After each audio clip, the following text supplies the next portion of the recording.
हिंदुस्तान को दहलाने के लिए पाकिस्तान ने खौफनाक साजिश रची थी। इसके लिए पाकिस्तान की खुफिया एजेंसी आईएसआई और अंडरवर्ल्ड डॉन दाऊद इब्राहिम ने अपने पालतू आतंकियों को त्योहार के मौके पर सीरियल ब्लास्ट का टारगेट दिया था। लेकिन भारतीय एजेंसियों की सतर्कता से पाकिस्तान की इस काली साजिश से पर्दा उठ गया। न सिर्फ पर्दा उठा बल्कि वो चेहरे भी एजेंसियों की गिरफ्त में आ गए जो धमाके का प्लान रेडी कर चुके थे।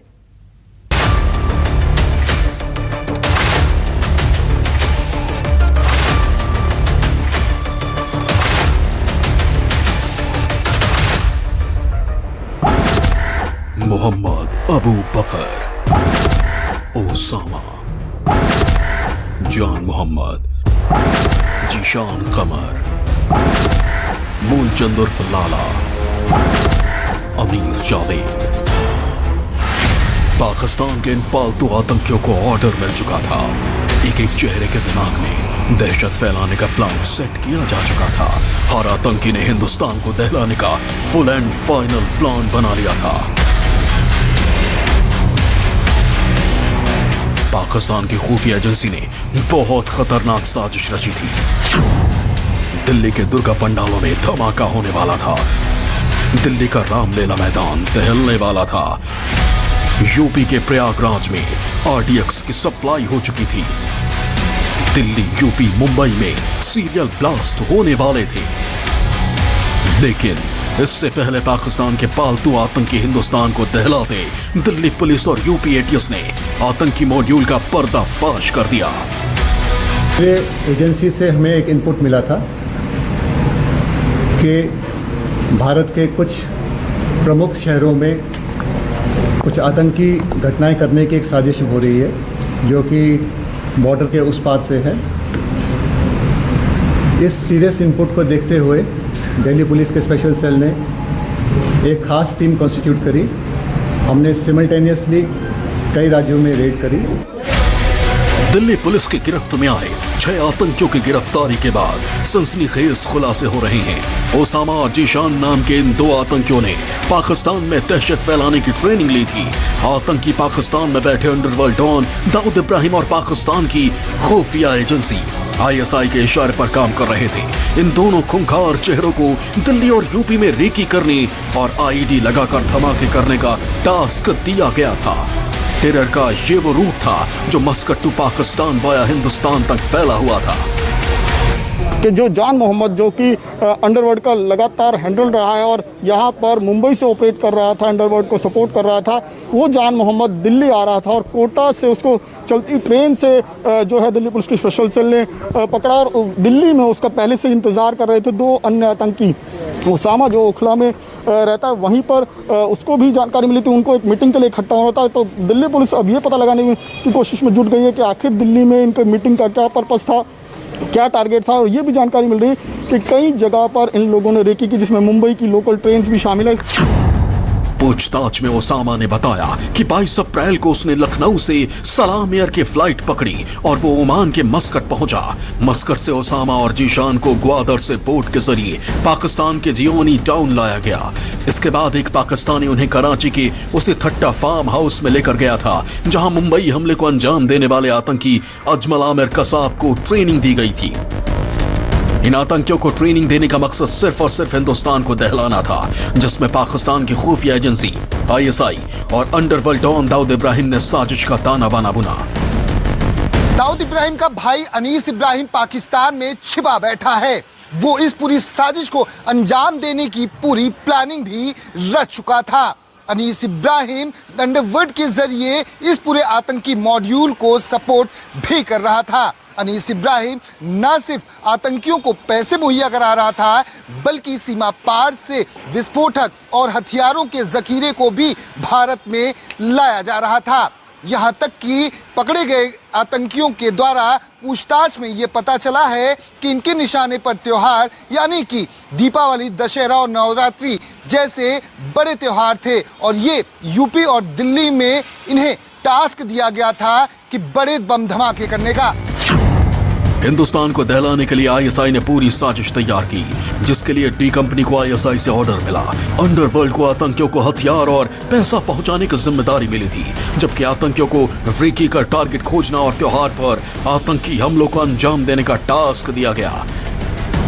जब ये मस्कट से जा रहे थे तो इनके ग्रुप में लगभग 14-15 बंगला बोलने वाले लोग भी थे, जिन्हें भी लगता है सेम ट्रेनिंग के लिए ले जाया गया। उस ट्रेनिंग के बाद जब ये लोग वापस आए तो ये लोग अपने अपने कामों में वापस एक स्लीपर सेल की तरह जुट गए। ट्रेनिंग लेने के बाद ये आतंकी वापस भारत लौटे। एक दिल्ली में रहने लगा और दूसरे ने यूपी के प्रयागराज को अपना अड्डा बनाया। दोनों का इस कदर ब्रेन वॉश किया गया था कि ये अपनी साजिश को अंजाम देने के लिए अपने टारगेट तक को फिक्स कर चुके थे, लेकिन दिल्ली पुलिस और यूपी एटीएस को इनकी साजिश की भनक लग चुकी थी। दिल्ली पुलिस ने आतंकी जिस बड़ी साजिश को बेनकाब किया है, उसकी शुरुआत खुफिया एजेंसियों के टिप ऑफ से हुई थी। दरअसल खुफिया एजेंसियों ने दिल्ली पुलिस के साथ सूचना साझा की। जान मोहम्मद नाम का एक शख्स जो टेरर एक्टिविटीज़ में सस्पेक्टेड है, वो इस वक्त मुंबई से दिल्ली की तरफ सफ़र कर रहा है, जिसके बाद स्पेशल सेल ने कोटा से उसे ट्रेन के अंदर से ही हिरासत में लिया और उससे जो जानकारी मिली वो वाकई बेहद चौंकाने वाली थी। उसके बाद उसके बाद दिल्ली से 2 आतंकियों को गिरफ्तार किया गया और यूपी से भी 3 आतंकियों को गिरफ्तार किया, यानी कि ये बड़ी साजिश की शुरुआत जो थी वो 4-5 महीने पहले हुई थी। तमाम जानकारियां जान मोहम्मद से दिल्ली पुलिस के स्पेशल सेल ने इकट्ठा की और उसी के बाद ये पूरा ऑपरेशन किया गया। इस पूरे ऑपरेशन को अंजाम दिया गया। दिल्ली पुलिस और यूपी एटीएस ने जिशान कमर को प्रयागराज से गिरफ्तार किया, ओसामा को दिल्ली पुलिस ने ओखला से गिरफ्तार किया, मोहम्मद अबुर बकर को दिल्ली के सराय काले खां से ही दबोच लिया। जान मोहम्मद को कोटा में गिरफ्तार किया गया, जबकि मूलचंद उर्फ लाला को यूपी के रायबरेली से अरेस्ट किया गया। जिस जान मोहम्मद को सबसे पहले गिरफ्तार किया गया, अब उसी जान मोहम्मद से महाराष्ट्र एटीएस राज उगलवाने लगी है। दिल्ली पुलिस से महाराष्ट्र एटीएस ने और जानकारी मांगी है। जान मोहम्मद अली मोहम्मद शेख, ये आदमी धारावी में रहता था। मैं बताना चाहूँगा कि इसका काफ़ी पुराना एक रिकॉर्ड है। पाकिस्तान में डी कंपनी के साथ इसके संबंध होने का लगभग 20 साल पुराना रिकॉर्ड है। इसको जान मोहम्मद को इंट्रोगेट करेंगे और जो भी इंफॉर्मेशन दिल्ली पुलिस के पास है वो हम लेकर आएंगे। हमारे पास जो इंफॉर्मेशन है वो हम दिल्ली पुलिस को देंगे और देखते हैं फिर ये केस आगे कैसे बढ़ता है। गिरफ्त में आया आतंकी जान मोहम्मद पिछले 20 साल से अंडरवर्ल्ड से जुड़ा हुआ है। जान मोहम्मद और अनीस इब्राहिम लगातार संपर्क में रहते थे। जान मोहम्मद एक पाकिस्तानी शख्स के जरिए अनीस इब्राहिम के संपर्क में आया था। जान मोहम्मद का काम किसी भी किलिंग के लिए लॉजिस्टिक सपोर्ट मुहैया करवाना होता था। आतंकी जान मोहम्मद की गिरफ्त में आने के बाद अब महाराष्ट्र पुलिस उससे और उसके परिवार से पूछताछ कर रही है, ताकि देश को दहलाने और पाकिस्तान के खौफनाक प्लान से पर्दा उठाया जा सके। यहाँ हम बात कर रहे हैं जान मोहम्मद उर्फ समीर कालिया की, जिसे दिल्ली स्पेशल सेल की टीम ने कोटा से गिरफ्तार किया है। और बता दें आपको कि जो समीर कालिया नाम का जो आतंकी है जिसे गिरफ्तार किया गया है, वो मुंबई के साइन इलाके में रहता है और उसके परिवार को देर रात को क्राइम ब्रांच और मुंबई पुलिस की टीम उसके परिवार को पुलिस स्टेशन लेकर पहुंची। और अब पुलिस यह जानना चाहती है कि आखिर जो इसका लिंक है वो कितना बड़ा है। क्या महज मुंबई और महाराष्ट्र से एक ही इस पूरे मामले में आतंकी था या फिर इसके तार कई और लोगों से जुड़ते हुए दिखाई। आतंकी मॉड्यूल के क्रैक होते ही महाराष्ट्र एटीएस एक्शन में आ गई। उस शख्स को भी धर दबोचा गया जिसने जान मोहम्मद की ट्रेन की टिकट बुक की थी। पाकिस्तान के ये वो पालतू पिट्ठू हैं जो हिंदुस्तान को लहूलुहान करने वाले थे, लेकिन वक्त रहते दहशत के इन 6 चेहरों को दबोच लिया गया। सुरक्षा एजेंसियों की सतर्कता ने हिंदुस्तान को दहलने से बचा लिया। मुंबई से दीपक दुबे और दिल्ली से विमल कौशिक, न्यूज़ 24। टेरर का ये रूट ओमान, पाकिस्तान होते हुए हिंदुस्तान पहुंचा था, लेकिन सुरक्षा एजेंसियों को आतंकियों की साजिश की भनक पहले से ही लग गई थी। उत्तर प्रदेश में अगले साल चुनाव होने वाले हैं। त्योहार पर उत्तर प्रदेश इस बार बदला नजर आने वाला है और यही वजह है कि आतंकियों का सबसे ज्यादा फोकस यूपी पर ही था, लेकिन सतर्क सुरक्षा एजेंसियों ने आतंकियों के नापाक मंसूबों पर पानी फेर दिया।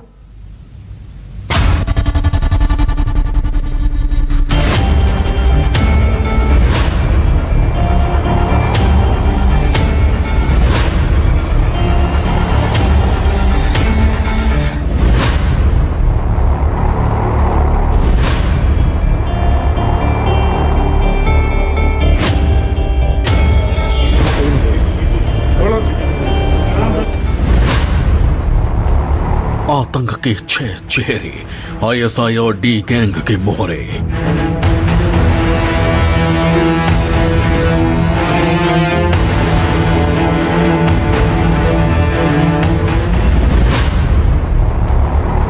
पाकिस्तान है असली आका, दहशत का खौफनाक खाका।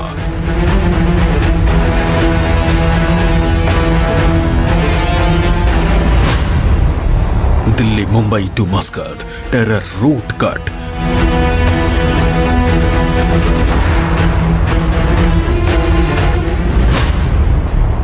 साजिश गहरी थी।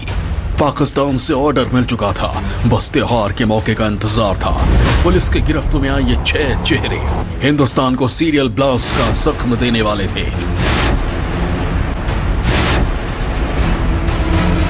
लेकिन उससे पहले ही इनकी साजिश से नकाब हटा दिया गया।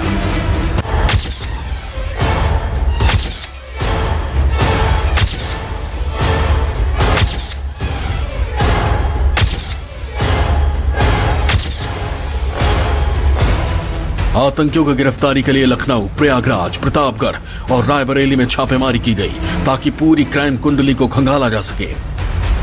यूपी एटीएस इस मामले में अब तक 6 गिरफ्तारियां कर चुकी है, जिनमें जीशान कमर और मोहम्मद ताहिर को प्रयागराज से गिरफ्तार किया गया है। मूलचंद उर्फ लाला और मोहम्मद जमील को रायबरेली से गिरफ्तार किया गया है। मोहम्मद आमिर को लखनऊ और मोहम्मद इम्तियाज को प्रतापगढ़ से गिरफ्तार किया गया है। प्रयागराज से जिस संदिग्ध जीशान कमर को अरेस्ट किया गया है वो पेशे से चार्टर्ड अकाउंटेंट है। एटीएस की टीम ने जीशान कमर को प्रयागराज के करेली इलाके के सी ब्लॉक में बने उसके घर से गिरफ्तार किया।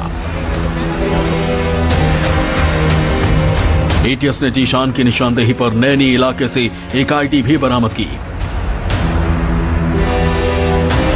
दुबई यहाँ का है, दुबई चला गया था, दुबई से आ गया, अब रह रहा है। क्या खजूर का क्या काम करता था? खजूर वजूर मैं नहीं जानता कि खजूर का कौन सा काम। लेकिन इसके यहाँ से बम में इसकी निशानदेही पे बरामद हुआ। एटीएस ऐसा कह रही है। ये सब झूठ है, गलत है, फंसाया गया है। ये सब जानबूझ के फंसाया गया है एक बेगुनाह लड़के को। उत्तर प्रदेश में इस बार त्योहार के मौके पर अलग ही छटा नजर आने वाली है, इसलिए आतंकियों ने दिल्ली और मुंबई के साथ यूपी को भी दहलाने का प्लान किया था।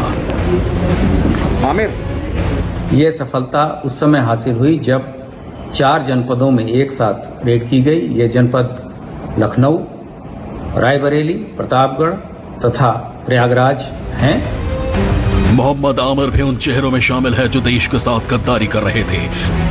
आमिर को प्रेमवती नगर के घर से यूपी एटीएस ने गिरफ्तार किया। घर के बाहर लोगों की भीड़ लगी है, लेकिन कोई कुछ भी बोलने को तैयार नहीं। इस वक्त मैं राजधानी लखनऊ के प्रेमवती नगर इलाके में मौजूद हूं और ये मेरे ठीक पीछे जो आप घर देख पा रहे हैं, दरअसल ये 283/64 6 प्रेमवती नगर गढ़ी कनौरा का इलाका है और ये घर असलम जावेद बेग का है। जानकारी के मुताबिक लखनऊ के इस घर से यानी प्रेमवती नगर के इस घर से मोहम्मद आमिर नाम के व्यक्ति को गिरफ्तार किया गया है और यूपी एटीएस की तरफ से ये दावा किया जा रहा है कि ये गिरफ्तार किए गए 3 लोग यानी जिन 3 लोगों को उत्तर प्रदेश के अलग अलग शहरों से गिरफ्तार किया गया है, ये उत्तर प्रदेश में किसी बड़ी घटना को अंजाम देने वाले थे। उत्तर प्रदेश के बरेली से मूलचंद उर्फ लाला को भी गिरफ्तार किया गया है। मूलचंद वैसे तो किसान है, लेकिन उसका कनेक्शन डी कंपनी से बताया जा रहा है। पकड़े गए सभी संदिग्धों से पूछताछ में इस बात का खुलासा हुआ कि ये कई राज्यों में सिलसिलेवार धमाकों को अंजाम देने वाले थे, लेकिन इन्हें सही समय पर दबोच लिया गया। संदिग्ध आतंकियों को कोर्ट ने 14 दिन की पुलिस रिमांड पर भेज दिया है, जिससे कई बड़े राज से पर्दा उठने वाला है। लखनऊ से अशोक तिवारी, रायबरेली से सूर्यवंश के साथ प्रयागराज से पंकज विधूरी, न्यूज़ 24।